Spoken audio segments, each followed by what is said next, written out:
We're going to have Carl Walter speak for 6 to 8 minutes or so. Carl has clarified his thinking since he's left Beijing.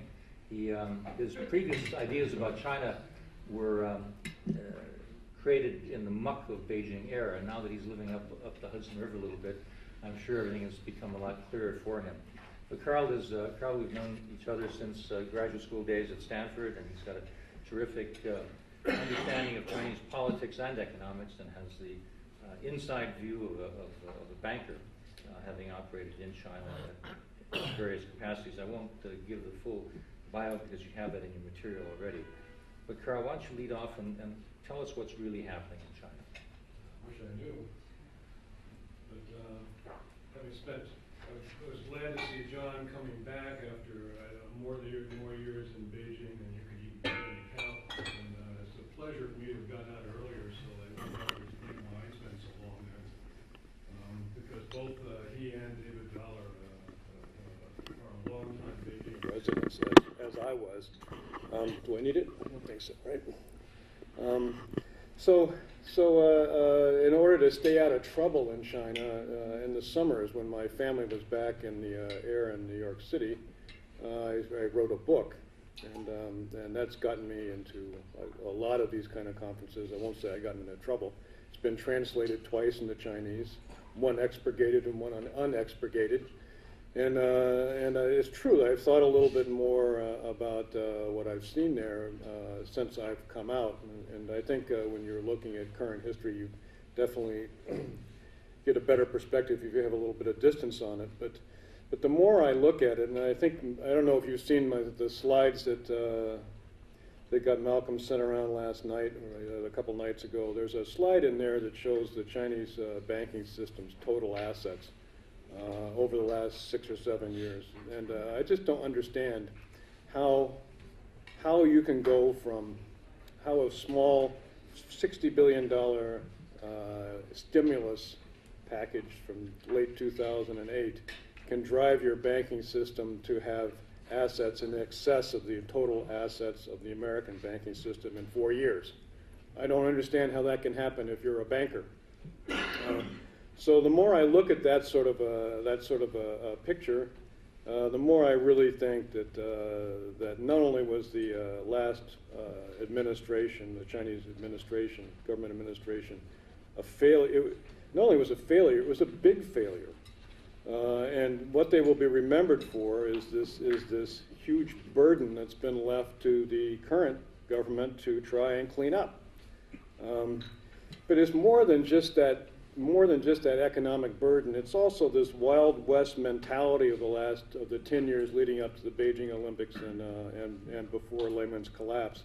I mean, not only did you have tremendously independent provincial governments, national champions who were champions only for themselves, not paying dividends at all to the state owner, supposed owner. You really had a mentality where every man was for himself and his family. There was a great expression that a Chinese friend gave me that I translate into English as, I took a nap and woke up before the revolution. 一觉睡到解放前. I mean, I really think those years are all about the complete overthrow of whatever communist China was before them.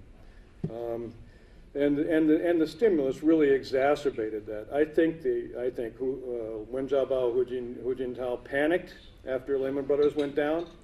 I think they'd all seen the Soviet Union disappear in a matter of a couple of days. Hi, David. In a couple of days, he's heard this before. And now they're looking at the United States perhaps disappearing in a couple of days as well. I mean, when you're sitting in Beijing and watching the American banking system go down the tube, it was pretty frightening.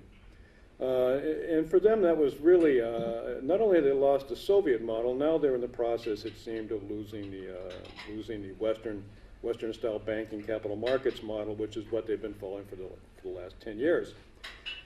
So you can see the consequences of this in the banking system, but more than that, you can see the fact that regulatory institutions in China don't have any teeth, except with regard to foreign banks. I don't see anybody in this current ongoing purge being purged from party secretary positions in the provinces for having borrowed more than they could pay back. And I don't see on the decision of the third plenum anything about reforming the financial system. But I think the real big problem is people will always say, well, we can fix the banking system. China has enough assets. I don't think it's about enough assets. It's about mobilizing those assets, and I think it's about the fiscal system. China has a zero-sum game fiscal system, and it hasn't expanded it for quite some time. If it could do that, it would help. There's a chart somewhere in the materials I sent along that shows you the level of profitability at least nominal profitability of SOEs, the big national champions, vis-a-vis the debt issued by Beijing to finance central government expenditures every year. And you would see immediately that if you could get your hands on some of those dividends, you would have less and less leverage. Supposedly that's going to happen. But I guess my biggest takeaway, and I'll stop with this, is that I don't think it's at all surprising that Wang Qishan is in the position he's in as head of the Disciplinary Commission. And I don't think it's surprising at all that Xi Jinping has made it his first order of business to purge the party. Because I think the party lost control of itself over the last dozen years or so, since Zhu Rongji and Jiang Zemin stepped down. So first you got to have a party purge, you got to make the party work, and then perhaps you have a chance of confronting or dealing with the questions that confront the government in the fiscal and financial sectors. Thank you. Thanks very much.